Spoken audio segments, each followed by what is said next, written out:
ተመልካቾቻችን በሳይበርኛ የዋና አጀንዳ ፕሮግራማችን ላይ እንገኛለን። እንግዲህ የኢንፎርሜሽን መረብ ደህንነት አስተዳደር የተለያዩ አገልግሎቶችን የሚሰጥ ትልቅ የሀገራችን ተቋም ነው። ከነዚህ ከሚሰጣቸው አገልግሎቶች መካከል አንዱና ዋነኛው ኦዲት ኤንድ ኢቫሉዌሽን ወይም ደግሞ የደህንነት ፍተሻና ግምገማ የሚባለውን ሰርቪስ ይሰጣል። ታዲያ በዚሁ ዙሪያ ላይ በኢንፎርሜሽን መረብ ደህንነት አስተዳደር የኦዲት ኤንድ ኢቫሉዌሽን ዳይሬክቶሬት ዳይሬክተር ከሆኑት ከዶክተር ጥላሁን እጅጉ ጋር ቆይታ የምናደርግ ይሆናል። አብራችሁን ቆዩ። ሰላም ዶክተር፣ እንኳን ደህና መጡ። አመሰግናለሁ። በዚህ በሳይበር ሴኩሪቲ ላይ የኦዲት ኤንድ ኢቫሉዌሽን ወይም ደግሞ የደህንነት ፍተሻና ግምገማ ስንል ምን ማለታችን ነው? የሳይበር ሴኩሪቲ ኦዲት እና ኢቫሉዌሽን ማለት አጠቃላይ ከሳይበር ሴኩሪቲ ጋር ተያይዞ የሚመጡ ስጋቶችን፣ ሪስኮችን እንዲሁም የተለያዩ ትሬቶችን ከመፈጠራቸው በፊት ቀድሞ ለመለየት የሚደረግ የፍተሻና ግምገማ ሂደት ሲሆን ይህም በመሰረታዊ ነገር በሶስት መሰረታዊ ጉዳዮች ላይ ፎከስ አድርገን የሳይበር ሴኩሪቲን ፍተሻ ስናደርግ የሳይበር ሴኩሪቲ ኦዲት እና ኢቫሉዌሽን ይባላል። ይሄ ማለት የአሰራር ስርዓታቸውን ከማረጋገጥ አንጻር ይሄ ስታንዳርድ፣ ፕሮሲጀር፣ ፖሊሲ የምንላቸው እነዚህ የአሰራር ስርዓታቸውን ቀድመው ምን ይመስላል የተቋማት ብለን ስናረጋገጥ የኮምፕላያንስ ጉዳይ ስናይ እሱ አንዱ ኦዲት እና ኢቫሉዌሽን ይባላል። ሌላኛው ደግሞ ከቴክኖሎጂ ዋይዝድ ቴክኖሎጂ የምንለው አጠቃላይ ተቋማት የሚጠቀሙት ቴክኖሎጂ ምን ይመስላል፣ ምን ክፍተት አለበት፣ ከኢንፍራስትራክቸር ዋይዝድ ከሶፍትዌር ዋይዝድ ፍተሻ ስናከናውን ይሄ ደግሞ ቴክኖሎጂ ዋይዝድ የሚከናወን የሳይበር ሴኩሪቲ እና ኦዲት ኢቫሉዌሽን ይባላል። በሶስተኛ ደግሞ የምናየው አጠቃላይ የሰው ኃይላቸው ላይ የሚደረግ የሰው ኃይል የአቅም ግንባታ፣ የሰው ኃይል የሳይበር ሴኩሪቲ ቁመና ምን ይመስላል የሚል ሰው ኃይላቸው ላይ የምናደርገው ጋፕ ወይም አሰስመንት፣ እሱን ሲጨምር ደግሞ አጠቃላይ ከሰው ኃይል አንጻር ምን ክፍተት አለ። ምክንያቱም አጠቃላይ አብዛኛው ሳይበር ሴኩሪቲ ላይ የሚያጋጥሙ ክፍተቶች 80% በመቶ የሚሆነው በሰው ኃይል ምክንያት የሚፈጠር ወይም በሰው ኃይል ጋፕ የሚፈጠር ከመሆኑ አንጻር የሰው ኃይል አብሮ የሚዳሰስ ሲሆን ስለዚህ በዋናነት በአሰራር ስርዓት በቴክኖሎጂ እና በሰው ኃይል ላይ ጠቅላላ አድርገን ፍተሻ ስናከናውን ያንን ሳይበር ሴኩሪቲ ኦዲት እና ኢቫሉዌሽን እንለዋለን ማለት ነው። ይህን አገልግሎት የሚሰጠው ማን ነው? ይሄ አገልግሎት ጥሩ እስካሁን ባለው የማንዴትም ወይም በአዋጅ የተሰጠው ትልቁ ተቋም ኢንሳ ነው። በተቋማችን የኦዲት እና ኢቫሉዌሽን አገልግሎት ይሰጣል። ነገር ግን በቅርቡ የሚወጣ አዋጅ ይኖራል። እሱ እድሉን የሚከፍትበት መንገድ ይኖራል። ኢንሳና ኢንሳ ፍቃድ የሰጠው ተቋማት አገልግሎቱን ሊሰጡ የሚችልበት መንገድ ይኖራል። የኢንፎርሜሽን መረብ ደህንነት አስተዳደር ተቋማት እንዴት ነው በምን ያህል ጊዜ ነው ደህንነት ፍተሻና ግምገማ ማሰራት ያለባቸው? ይህንንስ የሚይዝ የህግ ማዕቀፍ አለ ወይ? ጥሩ ተቋማት አሁንም እንደየተቋማቶቹ ይለያያሉ። እንደየተቋማት ሲለያዩ እነዚህ ለምሳሌ ከፋይናንሻል ከገንዘብ ዝውውር ጋር የሚገናኙ ተቋማት ሁልጊዜ መደረግ ሊጠበቅባቸው ይችላል በየ6 ወሩ ኦር ደግሞ ሜጀር ቼንጅ ባደረጉ ቁጥር ማለት ለምሳሌ የአፕዴት የኮንፊግሬሽን ሌሎች ባደረጉ ዛትም በዛ ሰዓትም ኦዲት እንዲያስደረጉ ይገደዳል። አልሆነ ግን ዓለም አቀፍ ተሞክሮ የምንላቸው በየ6 ወሩ አንድ ሲስተም ከተተገበረ በየ6 ወሩ ኦዲት መደረግ አለበት። በየ6 ወሩ ለምን ኦዲት መደረግ አለበት? ቴክኖሎጂ እየተጠቀምናቸው ያሉት ቴክኖሎጂዎች ፍሬምወርኮች በየወቅቱ ተለዋዋጭ ከመሆናቸው አንጻር ወይም የዳይናሚክ ፊቸር ስላላቸው እሱን ምን ሊፈጠር እንደሚችል ስለማይታወቅ ሰው በየጊዜው በየ6 ወሩ ሚኒመም መደረግ አለባቸው ብለን ሪኮመንድ እናደርጋለን። አሁን ግን ከህግ ማዕቀፍ ጋር ስናይ ኢንተርናሽናል እና ወይም ደግሞ ኔሽናል ስታንዳርድ እንላቸዋለን። አሁን በክሪቲካል ማስ የምናስገድድ ይኖራል። ኢንሳ ራሳችን የክሪቲካል ማስ ከሌሎች ደግሞ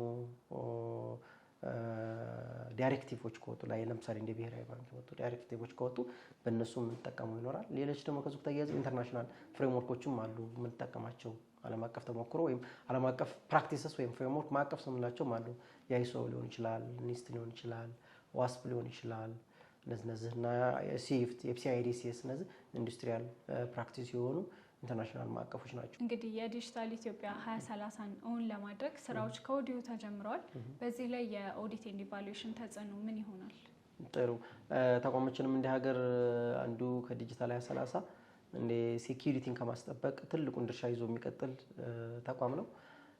በዲጂታል 2030 ትልልቅ የዲጂታል የዲጂታል ኢኒሺቲቮች አሉ። እነዚህ ዲጂታል ኢኒሺቲቮች ተግባር ላይ ወይም አገልግሎት ላይ ሲውሉ ሴኩሪቲ ደግሞ አንዱ ልንዘነጋው የማይገባ ትልቁ ፒላራችን ነው። ሰው ለምሳሌ የመንግስት አገልግሎቶች ኢገቨርናንስ የምንላቸው፣ ኢኮመርስ የምንላቸው፣ ሌሎቹ ደግሞ ከዲጂታል ክሪቲካል ኢንፍራስትራክቸር የምንላቸው አገልግሎቶች ሙሉ ወደ ዲጂታል የምናስገባበት ትልቅ ኢኒሺዬቲቭ ሆኖ የሚከተለው የሳይበር ሴኩሪቲ ደህንነት ጉዳይ ነው። ደህንነታቸው ተጠብቀው ወደ አገልግሎት እንዲገቡ ደግሞ ልክ ባሳለፍነው ዲጂታል 2030 ዲጂታል 2025 እንዳደረግነው አሁንም ዲጂታል 2030ን ለማስተግበር ጎን ለጎን የሳይበር ሴኩሪቲ የማይዘነጋ አንዳንድ ፒላር ሆኖ የሚያገለግል ከመሆኑ አንጻር ስለዚህ ኤቭሪ ዲጂታል 2030 ላይ የታሰቡ የዲጂታል አገልግሎት ለምሳሌ አንዱ ትልቁ እየሰራንበት ያለ ነው ከሞሰብ አገልግሎት ጋር ተያይዞ ሴኩሪቲ ኦዲት የማይዘነጋ ነው። ሌሎችም እንደዚሁ ኢኒሼቲቮች ሲመጡ አብሮ ተያይዘን ሴኩሪቲን ከማስጠበቅ አንጻር ሙሉ ዲጂታል ኢኮሲስተምን ሴኩር ከማድረግ ምክንያቱም የማህበረሰቡን የትርስትም ለመፍጠር ደህንነቱ የተጠበቀ አገልግሎት እንዲያገኝ ከማድረግ አንጻር የሴኩሪቲን እያረጋገጥን ኢንተግሬሽን እንዳያደርጉ ወደ አገልግሎትም እንዲወጡ ከማድረግ አኳያ የሳይበር ሴኩሪቲ ኦዲት እና ኢቫሉዌሽን አስፈላጊ ነው ማለት ነው። በመጨረሻም እርስዎ ማለት የሚፈልጉት መጨመር የሚፈልጉት ከዚሁ ጋር ተያይዞ ካለ? ለኦዲት እና ኢቫሉዌሽን አገልግሎት በጣም ደማንድ አሁን በጣም ሰፊ ነው። የዲጂታል ኢኮሲስተም ወይም የዲጂታል አሴት ወይም የዲጂታል አገልግሎቶች እየሰፉ መሆን መጡ ቁጥር የሳይበር አታክም በዛው ልክ ነው እያደገ ያለው። ያደገ ባለበት ሰዓት ላይ ደህንነታቸው የተረጋገጠ ደህንነታቸው እየተፈተሸ ወደ ሲስተም መግባት አለባቸው፣ ወደ አገልግሎት መግባት አለባቸው። ያ ካልሆነ ግን አሁን እያየነው ያለው በተለይ ፋይናንሻል ሴክተር ላይ ሊሆን ይችላል፣ ሌሎች ኮመርስ ሲስተሞች ላይ ሊሆን ይችላል፣ ኢ ገቨርንመንታዊ ሊሆን ይችላል። እነሱ አታከሮች ወይም በአጥፊዎች ብዙ ዳታዎችን ያጣሉ፣ መረጃዎቻቸውን ብዙ የፕራይቬሲ ጉዳይ ያጋጥማቸዋል። ያ እንዳይሆን ሳይበር ሴኩሪቲ ኦዲት እና ኢቫሉዌሽን ካስደረጉ በኋላ ወደ ስራ መግባት እንዳለባቸው አሳስባለሁ። ከዚህ በተጨማሪ ደግሞ አንዱ ግልጽ ማድረግ የምፈልገው የኦዲትና ኢቫሉዌሽን አገልግሎትን ለማግኘት ወደ ተቋማችን በሚመጡበት ሰዓት ላይ ትልቁ ነገር ካስተማሪዎቻቸው ማወቅ ያለባቸው ስለ ሲስተሙ አንደርስታንድ ከሌላቸው አገልግሎቱ በጣም ቻሌንጅ እንደሚሆን ጠንከር ያለ የሴኩሪቲ ክራይቴሪያዎች ሪኳየርመንቶች ስላሉን ያንን ካላለፈ ማለፍ ስለማይችል ለምሳሌ ወደ ተቋማችን ሲመጣ ምን አይነት ሲስተም ነው ያመጣሁት ሪሊ በጣም ዌል ዶክመንትድ የሆነ ዶክመንት ያለው ሲስተሙን በደንብ የምናውቀው ከሆነ ስታክ ላይ ዝም ብለን ያላመጣ ነው መሆናቸውን በደንብ አድርገው ስለ ሲስተሞቻቸው አውቀው ሬዲ ባለው ተዘጋጅተው ለሴኩሪቲ ሪኳየርመንቶቻቸውን አሟልተው መጥተው አገልግሎቱን በደንብ ማግኘት እንደሚችሉ መዘጋጀት ያለብን። የክሪቲካል ኢንፍራስትራክቸር አዋጅ በቅርቡ ሊጸድቅልን ስለሚችል ከእሱ ጋር ተያይዞም የሳይበር ሴኩሪቲ እንዲያስገዳጅ የሚሆንበት መንገድ ነው ያለው። እንዲያስገዳጅ ማለት ኤቭሪባዲ ኦዲት አላስደርግም ማለት አይችልም። ኦዲት ካላስደረገም የራሳቸው ከህግ ጋር ተያይዘው የሚመጡ እንትኖች አሉ፣ ቅጣቶች ይኖራሉ። ያ ታውቆ በዛ ልክ የሳይበር ሴኩሪቲ ኦዲት እና ኢቫሉዌሽንን እንደ መብት እንደ ግዴታ ማድረግ ልንሄድበት ስለምንችል በዛ ልክ በተለይ የግልም የመንግስት ተቋማት በዛ ልክ ተዘጋጅተው ሴኩሪቲን እንደ አንድ ፒላር አይተው ቲማቸውን በዛ ልክ እንዲያበቁ ነው የምለው። አመሰግናለሁ። እሺ፣ እናመሰግናለን። እንግዲህ እንዳሉት የግልም የመንግስትም ተቋማት ከዚህ በኋላ ይህንን አገልግሎት መተው ይጠቀማሉ ብለን ተስፋ እናደርጋለን። ስለነበረን ቆይታ እናመሰግናለን። እንግዲህ ተመልካቾቻችን በኦዲት ኤንድ ኢቫሉዌሽን ላይ ከዶክተር ጥላሁን ጋር የነበረን ቆይታ ይህን ይመስል ነበር። ነገር ግን በባንክ ላይ ደግሞ የሳይበር ሴኩሪቲ ኤክስፐርት ከሆኑት ባለሙያ ጋር ቆይታ የምናደርግ ይሆናል። አብራችሁን ቆዩ።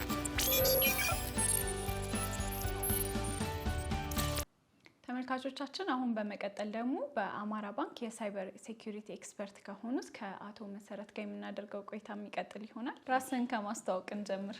እሺ፣ አመሰግናለሁ። መሰረት ወርቅ ይባላለሁ። የአማራ ባንክ የሳይበር ሴኩሪቲ ኤክስፐርት ነኝ። የኢንፎርሜሽን መረብ ደህንነት አስተዳደር የተለያዩ ሰርቪሶችን ይሰጣል።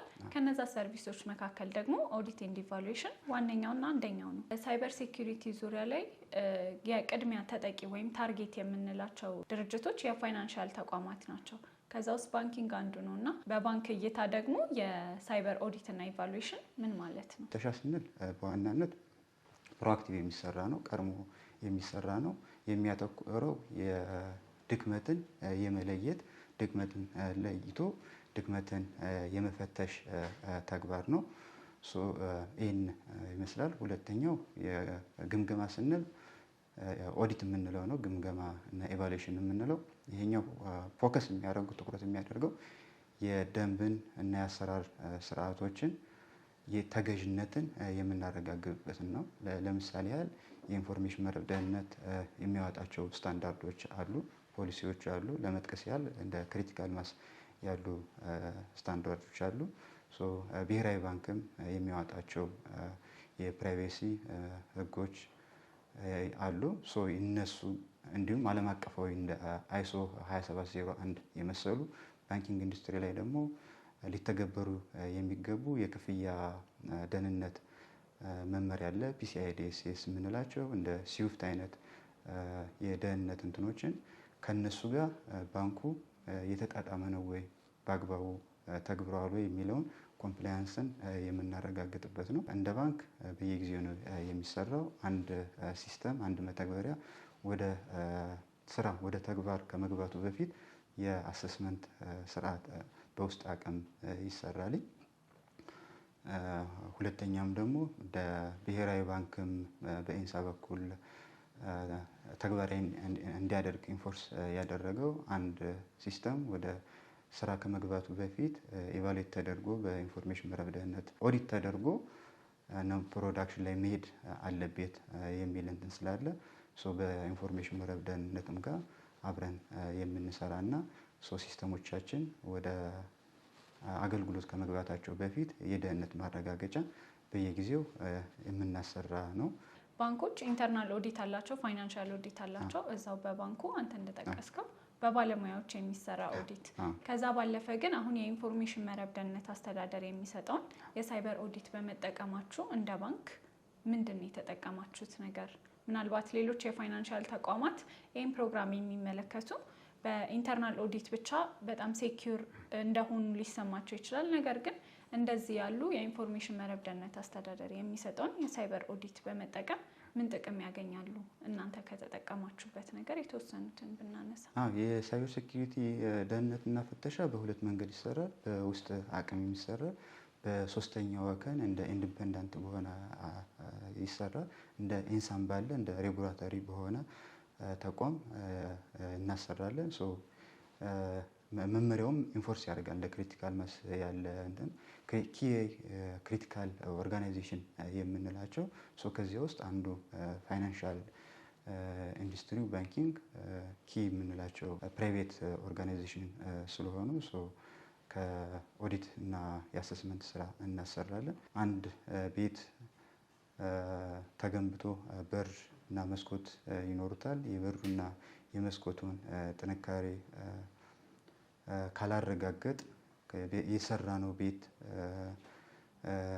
ክፍተቱ ደካማ ጎኑ ለምን አይነት ቀዳዳ አለው የሚሉ ነገሮችን ማወቅና መሸፈን ካልቻል፣ አቅም መፍጠር ካልቻል እንደ ባንኪንግ ኢንዱስትሪው ታርጌትድ የሆነ በመሆኑ ቀድሞ መሰራት አለበት ብዬ አስባለሁ። ፕሮአክቲቭሊ ጅብ ከሄደ ውሻ ጮኸ ነው የሚሆነውና እስከ የባንክን የተቋምን እስከ ህልውና ድረስ ሊያደርስ የሚችል የሳይበር ጥቃቶች ያሉ በመሆኑ ኢንሳን እንደ ብሔራዊ አቅምም ስለሆነ እንትን የምናደርገው እኛ በቅንጅት የኢንሳንም አቅም ከኮምፕላያንስንም ከማሟላት የብሔራዊ ባንክ ያወጣቸው አንድ መተግበሪያ አንድ ተቋም በየጊዜው የኦዲት እና ኢቫሉዌሽን ማሰራት አለበት ከሚለውም እላፊ ከኮምፕላያንስም ያለፈ የደህንነት ጉዳይ ለባንክ አገልግሎት የቢዝነሱን ኮንቲኒቲውን ለማረጋገጥ ቁልፍ መሆኑን በመረዳት በዚህ መሰረት በኢንፎርሜሽን መረብ ደህንነት እያሰራን እንገኛለን። እናመሰግናለን። አመሰግናለሁ። ተመልካቾቻችን አብራችሁን ስለነበራችሁ ከልብ እናመሰግናለን። እንግዲህ የኢንፎርሜሽን መረብ ደህንነት አስተዳደር ከሚሰጣቸው የተለያዩ ሰርቪሶች መካከል የሳይበር ኦዲት እና ኢቫሉዌሽን አንዱና ዋነኛው ነው። ይህንን በተመለከተ ታዲያ የዛሬው የዋና አጀንዳ ፕሮግራማችን ከባለሙያዎች ጋር ያደረገው ቆይታ የተከታተላችሁትን ይመስል ነበር። ሳምንት በተመሳሳይ ሰዓት በሌሎች ፕሮግራሞች የምንገናኝ ይሆናል። እስከ ሳምንት፣ መልካም ሳምንት።